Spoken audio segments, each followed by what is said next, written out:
kind of describe your mindset as the ball's in the air floating down to you and all the guys are running at you in the stadium? I mean, you just got to concentrate on the ball. That's the most important thing, really. That's one reason why I'm back there. I think they trust me to secure it. But I trust our punt return team to give me some time, so I'm not too worried about it. Justin, just overall, now that you had a chance to kind of go back and review, what did you think about the offensive performance? You might even want to separate it by half, but how did you feel like you guys did overall? I thought from game 1 to game 2 we progressed pretty well. We did some good things in game 1, but I think game 2 we really said we need to step up and take control of the game, and the second half we really responded. So I think we progressed well from game 1 to game 2. Justin, just going on the road, and the obvious question, obviously, the adversity you'll face with the fans on the road. Just how do you prepare for that this week, and what do you guys do differently this week, maybe that you haven't done already this season? I mean, I think we've done a good job pumping in crowd noise here and there, just to get the aspect of what a loud fan base is going to be like. So I think we'll get a lot more of that this week. We're really just going to have to focus on what we can control and what we can do. You've been around enough. We've been to other stadiums in this conference, and you had a game down in Arkansas a couple of years ago where you kind of faced similar circumstances with the crowd. Do you anticipate, I mean, there's a lot of hype about what that's like out there. Do you think it's going to be the same as other places you played at, or do you think it's going to be different? I mean, it's an away crowd, so it's going to be loud, it's going to be hostile. I don't know how much different it gets from one venue to another, but I mean, we can just prepare for it by the crowd noise during practice and things like that. Jacob, when you think of Oregon, what kind of pops in your mind? I mean, I'm sure it's the same for everybody, just their tempo and speed and their athleticism. One thing that gets overlooked is their defense. What do you see from them defensively when you're watching film?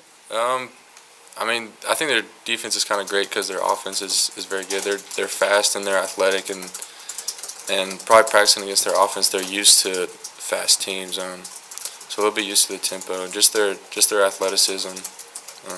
I think they're a smart defense. Justin, based on Saturday's game, there's a sense that you guys adjust better at halftime, perhaps this year than you have in the past. What is it like in the locker room at halftime? How frenetic or frantic is it with the coaches as far as making those adjustments? And do you see the same thing we're seeing, that there's definitely a difference in how you guys adjust at halftime? I wouldn't say it's frantic at all. A lot of it is sit down, relax, catch a breath. The first halves, the past 2 games have been kind of hectic. And then the coaches will come in and we'll basically make a second game plan based on what we've been seeing from our point, the defensive standpoint. So it's really relax, get your mind right for a second half of football. Is the second half game plan different this year? Is that something that you typically have always done, or is it a little more defined this year, do you think? We've always done it in the past. I think there have been times where we've gotten away from it, but we've really said we're going to stick to this game plan, the second half game plan, and gone with that. Justin, how important is it that you guys control tempo Saturday, whether it's a fast pace or whether you grind it out a little bit more like you did in the second half this past week? I think just being able to keep the ball and maintain possession, put some drives together and things like that, that's really going to help our defense. And so we really got to focus on staying on the field as an offense, whether it's a fast-paced tempo or whether we grind it out a little bit. Well, Coach has said that this game could come down to special teams. Just talk about your role in that, and specifically maybe from punting to keeping them pinned down, if that's possible, I guess.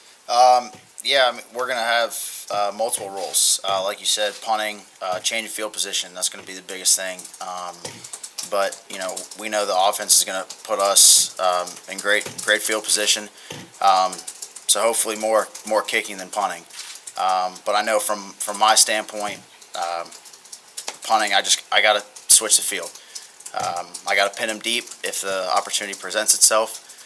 In kicking, I got to capitalize on drives, on offensive drives. If we're in field goal range, I got to capitalize. I got to put points on the board. That's my job, so that's going to be a pretty important part of the game. Michael, adding the punting to your other duties, you seem more confident. Are you more involved in the game? Is it the coaching staff maybe instilling more confidence? What's going on? I think it's a combination of everything. I always said that the more that I'm out in the field, the more comfortable I am in every situation that I'm put in.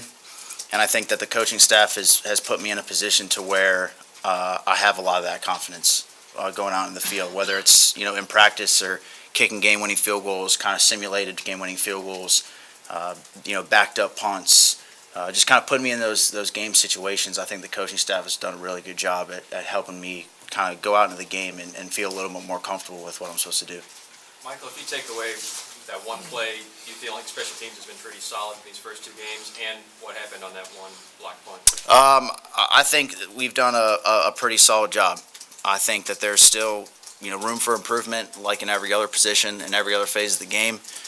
On the blocked punt, I kind of watched a little bit of film on it. We still got to meet today and talk about it. I don't know if it was a combination of get off time or someone just kind of slipping through the shield on the punt. But we'll fix that in practice and make sure that doesn't happen for the rest of the season. But like I said, there's more improvement that needs to go on throughout the course of the year and throughout practices. Justin, you played a little bit last year. You've got 2 games under your belt this year. How much do you feel the timing that's so critical in a lot of your pass routes with your receivers, how much do you feel that has improved, and where does that go from here? From last year to this year, we've had a lot of change in who's out there at receiver for us, but I think it has progressed well from the spring into fall camp and now into the season. It's always a work in progress based on some routes we put in here and there, but I think overall it's progressed well, and I've got faith in the guys out wide. Justin, one of the old football cliches is you get to make the most improvement between week 1 and week 2. Where did you see that with yourself and your offense as far as making strides? I think just responding to adversity.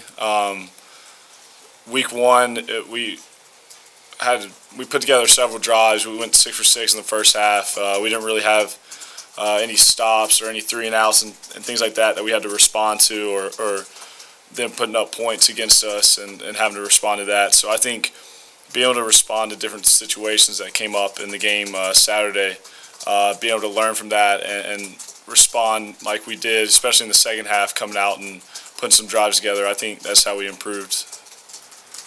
And you talk about being able to respond. How much pressure is there in that regard this week, and how do you keep yourself from getting caught up feeling like we've got to score 50, we've got to score 60? I mean, we can only control what we can control on the offensive side, so we just got to go out and maintain our focus and worry about what we can control, and not get caught up in saying we need to score 50 this game. We need to go out and score this drive. That's it. Mike, I think one of your first games was at LSU in 2010. You played pretty well. I think that was your debut. How much do you talk to the other guys that you've been in a number of different road environments this week, and what kind of advice can you give them? I know, since 2010, I've played in a lot of stadiums. Like you said, LSU, Alabama, a lot of loud stadiums. But my game is a little bit different, I think, than everybody else's game. It's more centralized to myself and worrying about just specifically my job. But I think the advice that I can give them is, when you're out on the field, is just make sure that you're worried about your job, not the noise and the screaming and the yelling and the other team. Just do your job, kind of execute the way that you've been doing in practice. And I know that's the biggest thing for me, is because most of my game is mental. So if I'm not there mentally, my game isn't really going to be the way that I want it to. So I think that's just the biggest thing that I can say, is just stay honed in on your job alone and not worrying about all the other clutter and noise that is surrounding us. Particularly, a lot of guys love to play away from home, love that environment. I'm the same way. I don't know what it is. I know I was talking to Juwan about it. He loves it too. I like away games a lot. I mean, home games here are great. But away games, it's something different. It's just a different feel, and you're kind of in your own little world, I guess. Just you and your crew, your team you're with. So we get a little tighter, I guess, at away games. And I guess that's part of it. We enjoy it.